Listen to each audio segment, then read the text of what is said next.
안녕하세요. 보험금 팔례방입니다. 약간 음주 도중 이혼 문제로 언쟁 중 투신하였고 유서가 없더라도 자살 사망보험금은 면책인지 여부에 대하여 서울중앙지법 2020나 20707 2018 가단 25975 토대로 면밀히 살펴보도록 하겠습니다.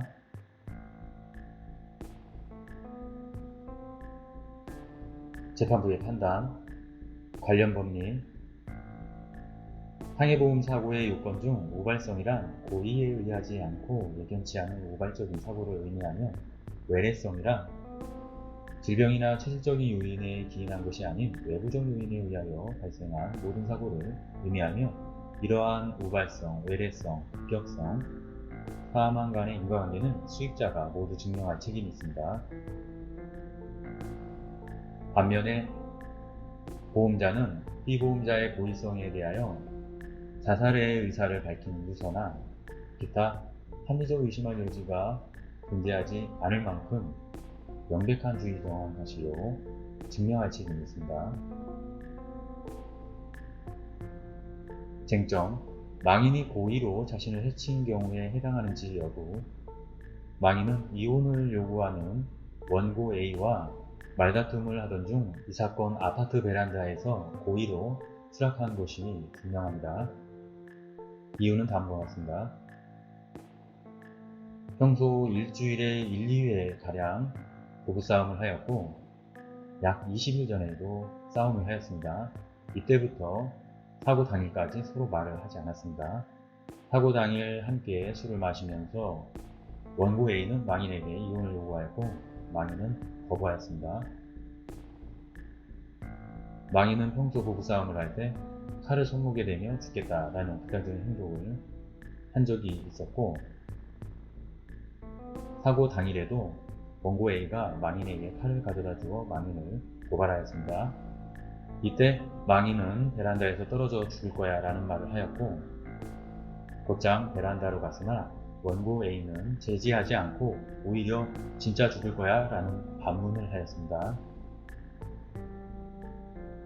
이후 원고 A는 눈을 감고 있는데 그 사이에 망인은 베란다 문 앞에 있는 탁자 위에 올라가 고의로 투신한 것으로 보입니다.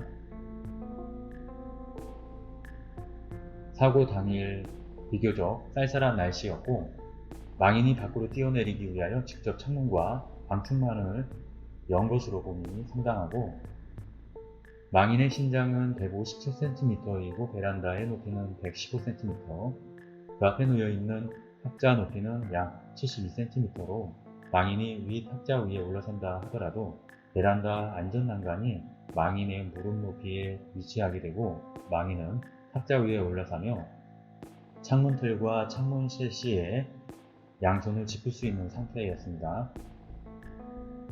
따라서 망인이 의도적으로 안전난간 밖으로 몸을 내밀지 않는 이상 발을 헛디뎌 추락하기 쉬운 상황에 이르렀을 것으로 보이지 않습니다. 가사, 망인이 자살하는 것으로 가장하여 원고 A를 자극하려 했다면 망인이 베란다로 간 이후 원고 A로 하여금 자신을 바라보도록 유도하였을 텐데 원고 A에 대한 경찰 진술 기록에 따르면 그러한 정황은 발견되지 않았습니다.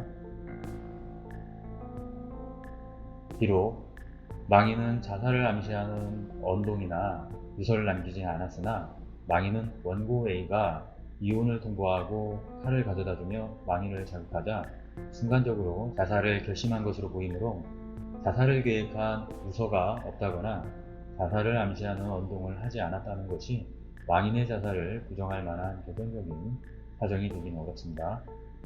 쟁점, 망인이 자유로운 의사결정을 할 수 없는 상태에서 자신을 해친 것인지 여부. 첫 번째, 혈중 알코올 농도가 0.048%에 불과하여 사망 당시 만취 상태로 보기 어려운 점. 두 번째, 극심한 정신질환으로 치료받은 경력이 존재하지 않는 점. 세 번째, 원고 A와 망인이 사망 직전에 언쟁을 하였던 것으로 보이나 신체적인 접촉, 즉 몸싸움이 있었던 것으로 보이지 않는 점, 모든 사정을 종합해 보면 원고들이 제출한 증거들만으로는 망인이 심신상실 또는 정신질환 등으로 자유로운 의사결정을 할 수 없는 상태에서 자신을 해친 것이라고 보기는 어렵고 그 증거는 부족합니다. 따라서 피고는 원고들에게 상해사망보험금을 지급할 책임이 없습니다.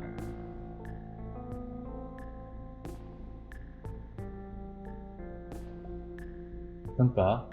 자살을 계획한 유서가 없고 신변을 정리하지 않은 점에 비추어 망인은 원고가 이혼을 통보하고 칼을 가져다주며 망인을 도발하자 순간적으로 자살을 결심한 것으로 보인다고 당해 재판부는 망인이 사망 직전에 자살에 대한 계획성과 통제 능력이 없었다는 점을 인정하는 듯한 판시를 하였으나 망인은 사망 당시 음주로 인한 명동 상태로 보기는 어렵고 심각한 정신질환이 존재하거나 원고로부터 물리적 또는 언어적 폭력을 당하지 않은 것으로 보아 비록 어느 정도 충동적인 자살로 보이긴 하나 심신상실 또는 정신질환 등으로 자유로운 의사결정력이 박탈되지 않은, 즉 고의적인 사망으로 보기 상당합니다. 관련 사례, 우리 강의 286회부터 294회까지 374회부터 390회까지 참고하시길 바라겠습니다. 마치겠습니다. 긴 시간 시청해주신 점 고맙습니다.